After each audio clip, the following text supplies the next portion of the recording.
In the first century, Rome was the great empire, the great empirical power.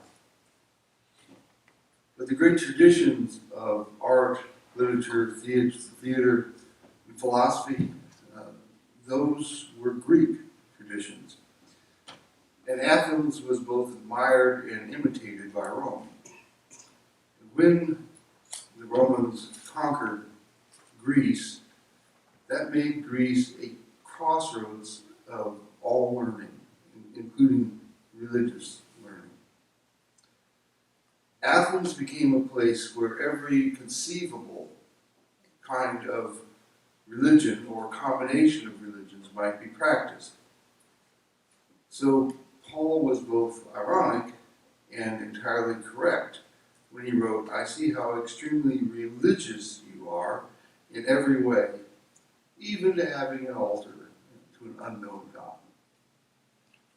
He is saying, you are religious in too many ways, and none of them is the right way, because the true God is unknown to you. Athens was the center of creativity and learning of both secular and religious knowledge, but it was also home to a lot of errors, misunderstandings, just plain nonsense. And every human culture that isn't stagnant, that's alive and full, that is active and full of life, every culture like that is something like Athens, wanting to stretch the bounds of human knowledge to the breaking point, seeking truths beyond our ability to comprehend them. And so, whenever we are in that kind of situation,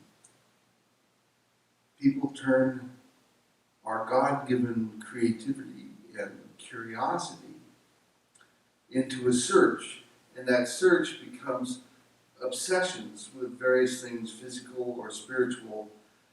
And like the Athenians, we turn those obsessions into objects of devotion, into religions, into pantheism. In our attempts to control the world, which we have made more threatening, or to control our anxious minds, which can be overwhelmed by fear, or our fear of what we know or don't know, what we think we believe. We can turn all those things into their own religions. We build temples and shrines to that which we think is going to save us, whether it's a stock market, or a stock exchange, or a Capitol building, or a cross by the side of the road, or historic monuments, the Alamo, the tomb of Mao Zedong, whatever it is. All mark fears of war, of loss, of dangers, and we seek to placate all those things with these gestures that we make by turning our fears into false religions and false philosophies. So what shrines and what temples have you built? And to what fears? Are your temples your work, your leisure time, golf, for example? Constant activity, the need to constantly be doing something? Are these your temples, or is it something else? We all do it.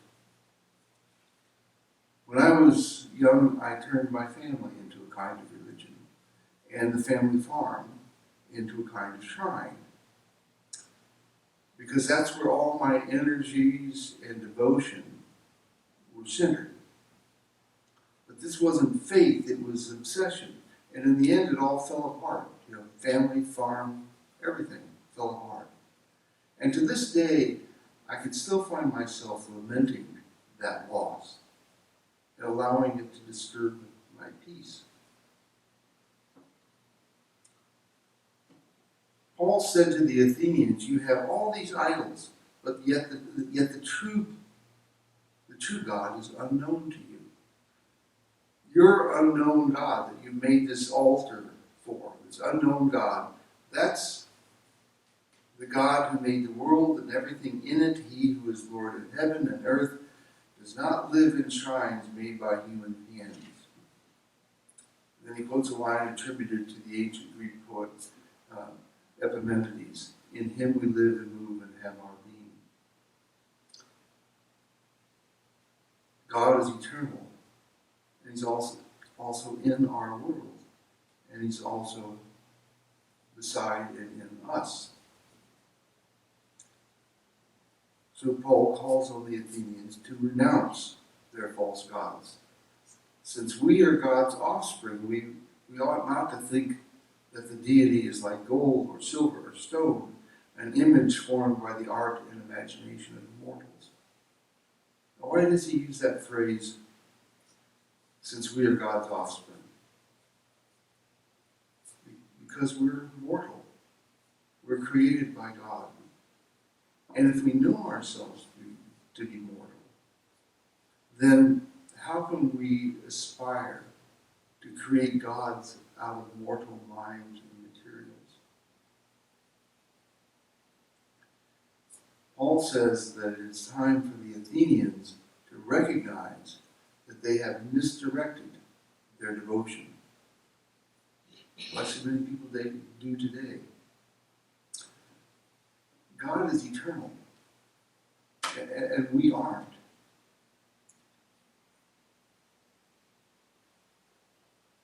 And as such, whether we admit it or not, whether we like it or not, we're dependent on God. Events come and go. Empires rise and fall, whether it's Roman, British, Chinese, or American. Life is ephemeral. Only God remains. So we say with the psalmist, blessed be God because he has not rejected my prayer or removed his steadfast love from me. You see, if we trust God, if our awareness of his presence in our lives is faith, then we and others know that presence by the peace and joy we experience. Peace and joy that we experience to overflowing. Peace because we know that God is with us. Joy just in the awareness of the presence of God. Now, considering all that I have said about trust, faith, and devotion over the time that I have been your pastor, so think back on what I've said about trust, faith, and devotion, and now ask yourself, how good a person am I? Pretty good, right? Imagine a scale from 1 to 10. Okay? Hitler's number 1. Jesus is number 10. Tom Hanks is around 7.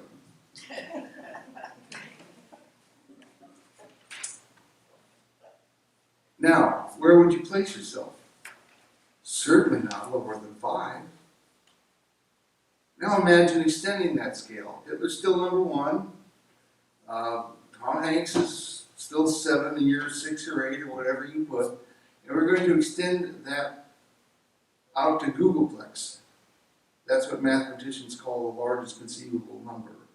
And that's where God is. Now, how good a person are you compared to God?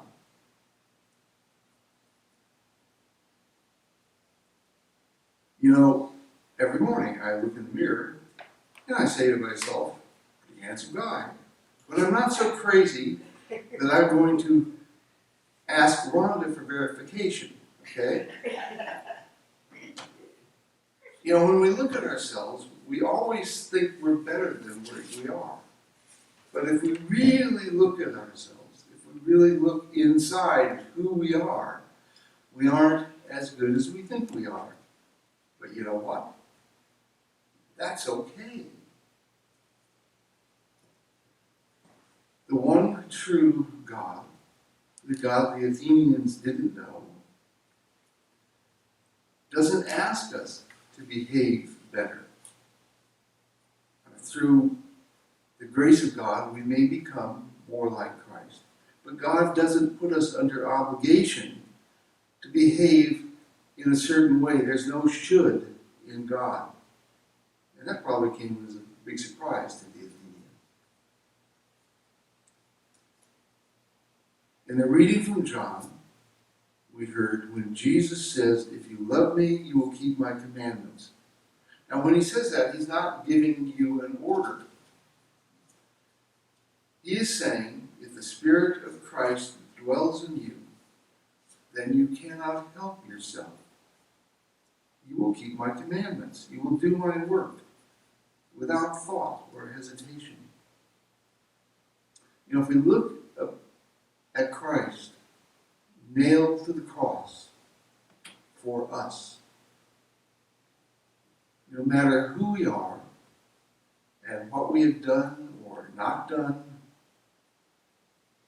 and we are filled with the knowledge of the magnitude of God's love, that he should do this for us, then we keep his commandments. Then we have peace. Then we have joy. We know peace and joy as God intended them to be eternally. Now, who will harm you if you are eager to do what is good? Peter asks. How can someone hurt us? How can someone disturb our peace if we rest in the love of God? Peter, at the very core of his being, has recognized that all that is not love, everything that is something other than love, is from fear. Do not fear what they fear, Peter says, and do not be intimidated, but in your hearts sanctify Christ as Lord. That is, bless Christ. Consecrate your life to Christ.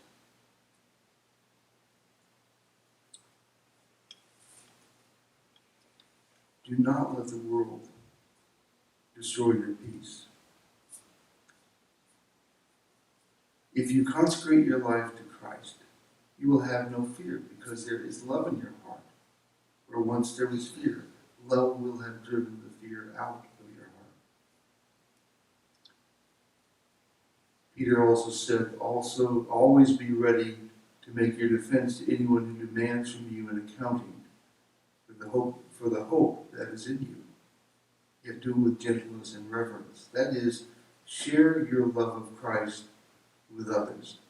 Let them know why you are the way you are. But don't do it in a way that puffs you up or puts them down. But instead, in a way that the love of Christ is reflected by you onto them, so that they too might encounter Christ and experience that love. Keep your conscience clear, Peter says, so that when you are maligned, those who abuse you for your good conduct in Christ may be put to shame. Be willing to suffer for your faith. If you have been true to Christ, you have nothing to lose, even to death. And those who cause you to suffer may gain life by the testimony of your reverent submission to God. Paul told the Athenians, you are religious in too many ways. You are religious in every way, but the right way. The God you do not know, the God who made the world, the God who made you and walks beside you, that is is the one true God. And what does that God ask of you?